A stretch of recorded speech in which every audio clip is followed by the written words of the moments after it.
લીંબડી તાલુકામાં પીજીવીએસએલ ખેતીવાડી લાઇનમાં ₹1.11 લાખના એલ્યુમિનિયમ વાયર ચોરાતા પોલીસ ફરિયાદ નોંધાઈ છે।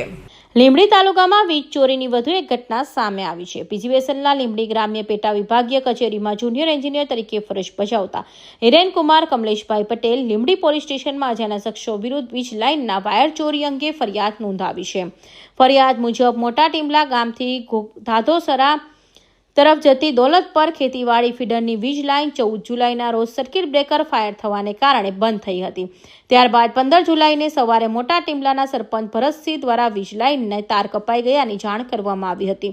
આ માહિતી મળતા જુનિયર એન્જિનિયર હિરેનકુમાર પટેલ અને લાઇન મેન DS મોરડિયા સ્થળ પર પહોંચ્યા હતા। તપાસ દરમિયાન મોટા ટીમલા અને ધાધોસરા વચ્ચે વીજ થાંભલો પર લગાવેલા એલ્યુમિનિયમના 3 શેરના તાર ચોરી થયેલા હોવાનું સામે આવ્યું હતું। કુલ 3990 મીટર જેટલા એલ્યુમિનિયમ વાયર અજાણ્યા તસ્કરો ચોરી કરી ગયા હોવાનું બહાર આવ્યું છે।